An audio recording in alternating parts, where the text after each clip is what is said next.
Kaya siya isinalang sa isang actual deliverance. Nang isinalang siya sa actual deliverance, nag-react. At may mga pinagsasabi siyang matasabi ko talaga ay blasphemy. No? Ito, parinig ko sa inyo ang naturang exorcism. Gagamit ako ng headset para marinig ko, no? Dahil hindi ko gaano marinig dito eh. Isa lang tenga gagamitin ko dahil pag dalawa tenga, masyadong isang tenga lang gagamit ako ng headset ha. So ito po, pakinggan po natin ang naturang sinabi ng confirm na demonic possessed.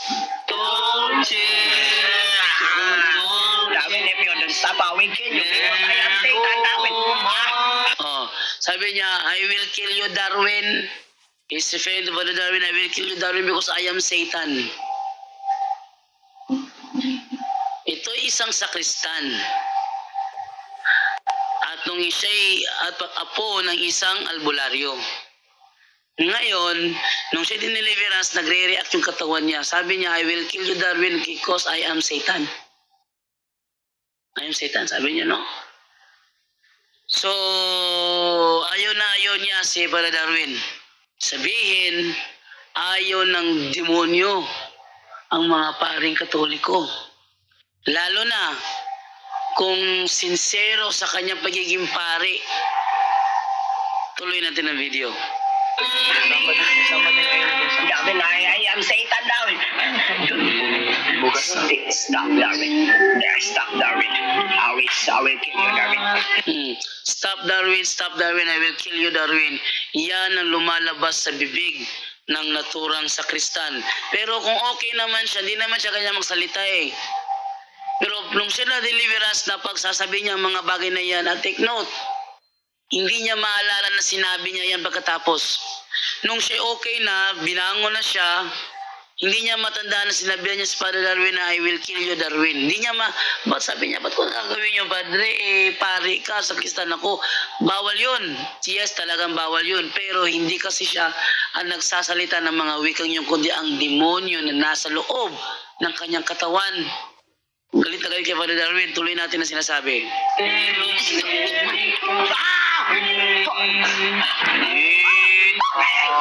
Ayan na. Ipinapatong sa kanyang katawan ang sacred item. Ito ay na-blessing gamit ang exorcism ritual. Exorcism ritual. Pag ang isang sacramentals binless gamit ang exorcism ritual, mainit yan pag dumampi sa katawan ng confirmed demonic possessed. Yung confirmed na demonic possessed talaga. Ito ay mainit. Ba't sinabing confirmed? Kasi, baka kasi psychological lang. Pag nalapatan, hindi naman yan mainit eh. Kahit man lang sa iyo ilapat yan, kung okay ka naman, hindi mainit yan. Pero during the session lang during the session of exorcism and deliverance, mainit yan sa mga confirmed demonic possessed. Ano sabi pa niya? Tuloy natin ang video.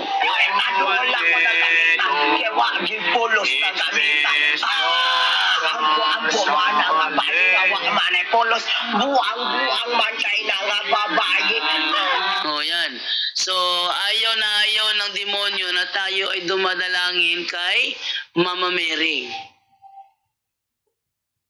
Tanyo ayaw ng demonyo na tayo dumalangin kay Mama Mary.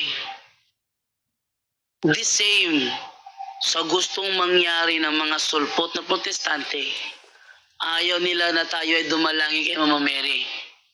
Kaya ang mga Pentecostal, inilalayo ang mga Katoliko na kanilang na-convert sa kanilang pananampalataya kay Mama Mary. Ano ibig sabihin ng pananampalataya kay Mama Mary? Ibig sabihin ba ginagawang Diyosa si Mama Mary? No. Hindi turo ng simbahang Katoliko na kilalaning Diyosa si Mama Mary. Mali yun. Hindi kaya naman tinuturo ng simbahang Katoliko na kilalaning Diyosa si Mama Mary. Pero bakit tinuturo natin mga Katoliko na si Mama Mary is the Mother of God? Dahil Diyos naman talaga si Kristo na kanyang iniluwal mula sa kanyang sinapupunan. Nung si Kristo ay pumasok sa tiyan ni Mama Mary, siya ay Diyos. Ha?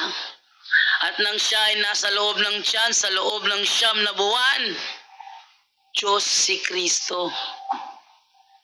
Hindi nawala ang kanyang pagka-Diyos nung siya ay nasa loob ng sinapupunan ni Mama Mary within 9 months. Nang iniluwal na siya as baby. Yan. Nang iniluwal na siya as baby, andyan pa rin ang kanyang pagka-Diyos. Hindi nawala yun. Hindi nawala. Oh. Kung ating babasahin sa Bisaya, ganito ang sinasabi, ang tinuod si Kristo na himuntawo, apan bisan pa niini ang naagihapon kaniya ang iyang pagka-Diyos. Ano sa Tagalog yan? Ang totoo, si Kristo ay naging tao o nagkatawang tao. Pero ganun pa man, nananatili pa rin sa kanya ang kanyang pagka-Diyos. Nananatili. Hindi nawawala. Kaya nung nagkatawang tao siya, andun pa rin ang kanyang pagka-Diyos. Yan. So, ating ituloy ngayon ang pagkikinig sa naturang video. Ay, ito ay actual exorcism. No? Sinasadya kasi dahil, at habang ginagawa ito, sinasagawa ito, marami nanonood dito, no? Yung mga nagsasabi, kami pinagbibintangan na nag-ano daw ng acting-actingan daw, sila mananagot sa ano doon, sa Panginoon nun dahil ito isang sacramental session. Ginagawa nilang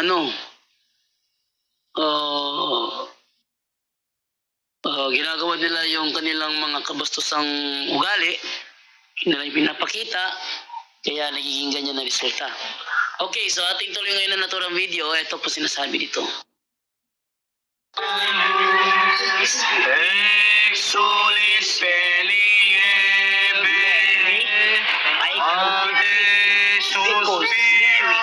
powerful girl. Oh, sabi niya, si Mama Mary is a very powerful girl. Mama Mary is a very powerful girl. Ayaw na ayaw ng demonyo kay Mama Mary. Ganon din ang mga sulpot. Ayaw na ayaw ng mga sulpot si Mama Mary. Bakit ayaw na ayaw ng mga sulpot? Dahil sila ay parang nalibadbaran kay Mama Mary, kaya ayaw na ayaw nila. Pareho ng demonyo kung mag-isip. Yun na sila pinagkaiba. Kaya kapag kayo, umanip kayo sa kanilang samahan, pati kayo, kaiinisan nyo ang nanay ni Kristo na siyang nagluwal sa kanya upang kayo ay maligtas. Ha? Oh, ating ituloy na naturang video na sinasabi dito. Okay? Amen. Full of grace. Yan. She is full of grace. She is full of grace. Biblical ba yung she is full of grace? Pero kasi sabi kasi na hindi daw siya full of grace eh. Ay, biblical po yan. Kung titignan po natin sa Lucas 1:28 sa Douay Rhymes Bible, ganito ang ating mababasa. And the angel being come in and said unto her, Hail, full of grace, the Lord is with thee. Blessed art thou among women. Hail, full of grace. Sino yung kausap dyan? Ang nag-uusap dyan si Angel Gabriel at saka si Mama Mary. Sabi ng Angel Gabriel sa kanya, Hail, full of grace. So, talagang full of grace si Mama Mary. No? So, ating continue sinabi dito. Mary is full of grace. No one demons can defeat him. Oh, no one demons can defeat her. No one demons can defeat her. Bakit? Malakas si Mama Mary. Tuloy natin. No one demons.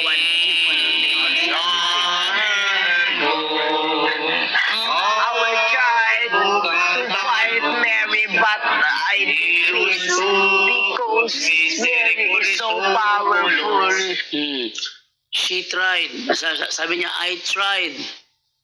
Sabi niya, I tried to defeat Mary, but I failed because she is so powerful.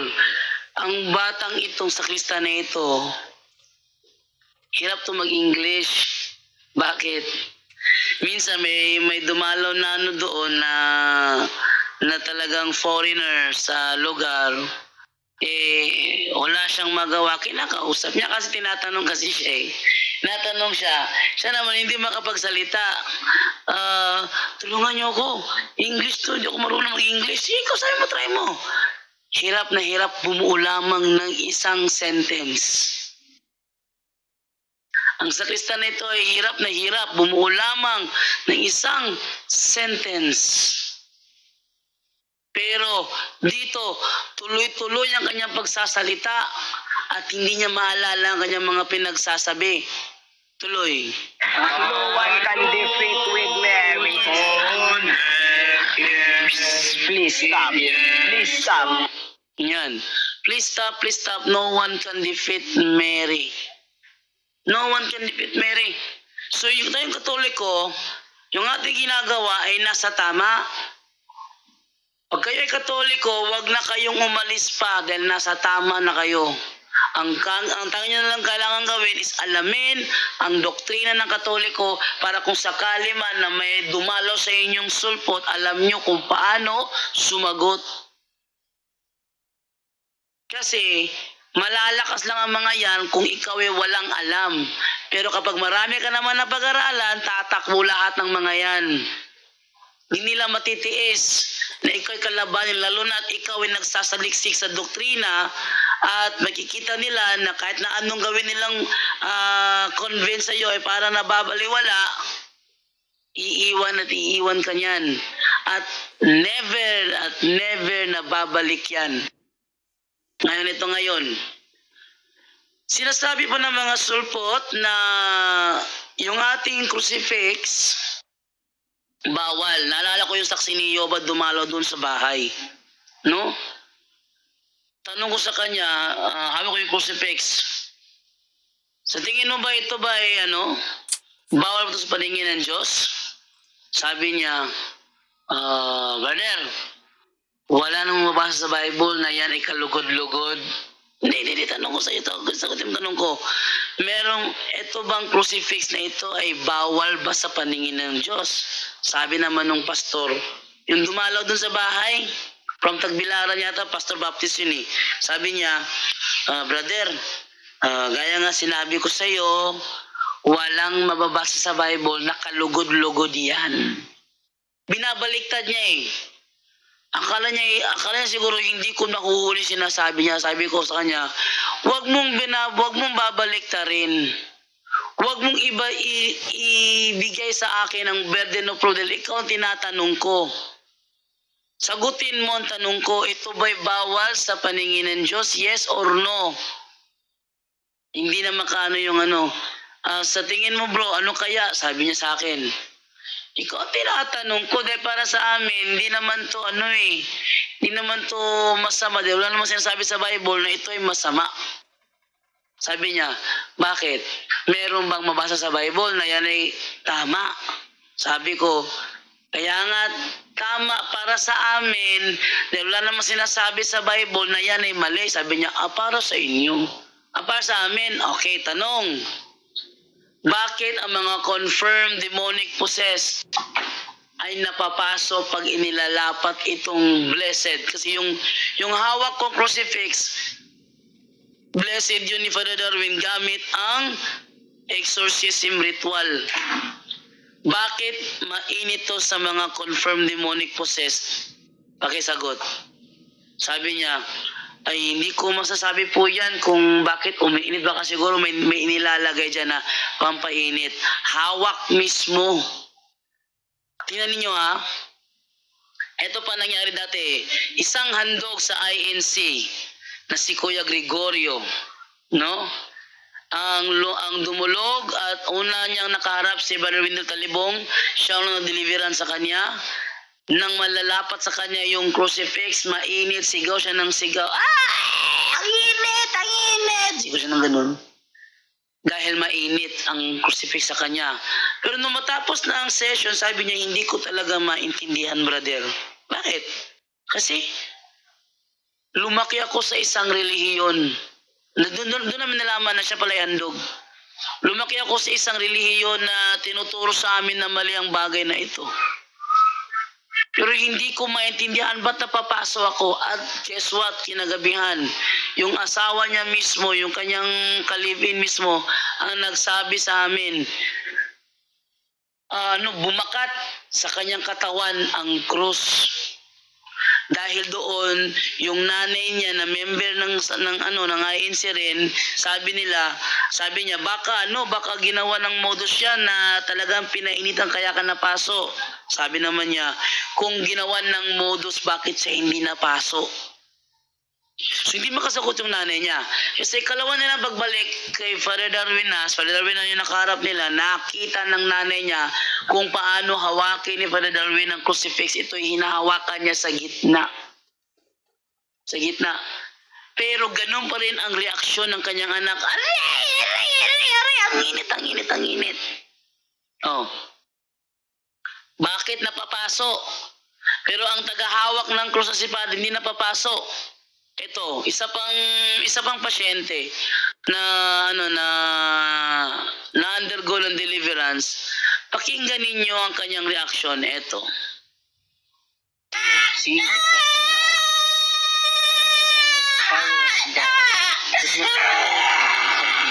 Yan o, hawak ni Father Darwin mismo ang crucifix sa kanyang kamay. At masakit ang tiyan ng babaeng biktima na ito at hindi niya malaman kung paano niya iiwasan kasi may humahawak din sa kamay niya. May humahawak din para hindi siya tumayo kasi yung mga ganito kasi nagle-levitate itong mga ganito nagle-levitate. Kaya para maiwasan ang kanyang pag-angat, kailangan siyang hawakan.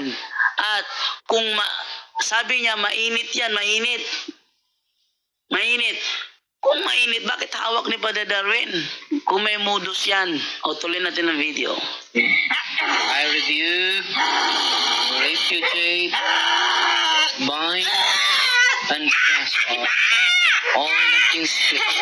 I command you to depart from Cherry. You know? Torture sila sa crucifix. Blessed ng exorcist yan. Sa isang confirmed demonic possessed. Nato-torture sila sa crucifix. Nilalagay nga yan, tapos dinadasalan lang eh. And go immediately. And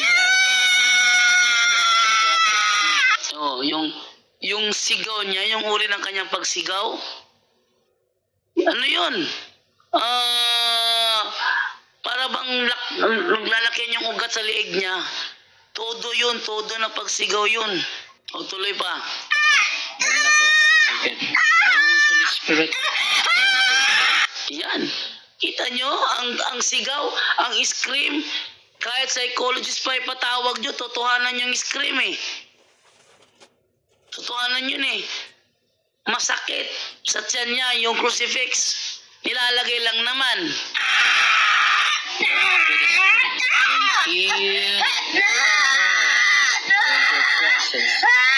Lord,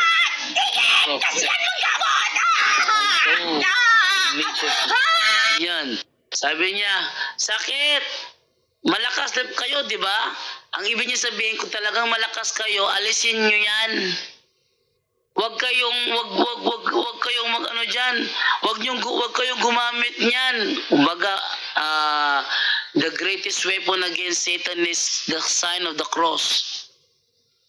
Totoo yun. Nasa Biblia yun. Nasa aklat yun. Ginagamit pa nga ng dating daan yun eh. Eto.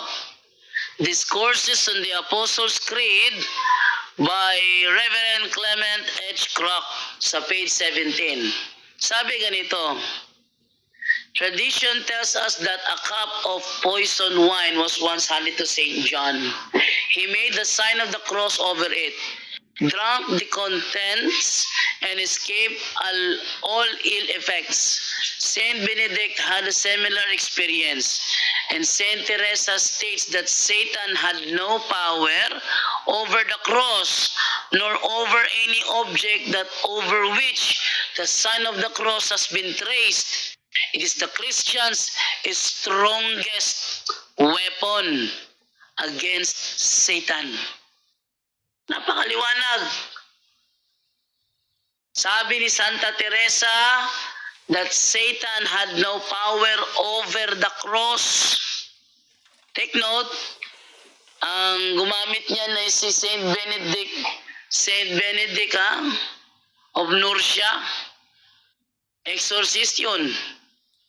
Kaya sa kanya sa Benedictine crucifix nakalagay doon yung letra Crux sacra sit mihi lux, non draco sit mihi dux, vadi retro satana, non quam suade mihi vana, son malakya lebas ipsi venena bibas.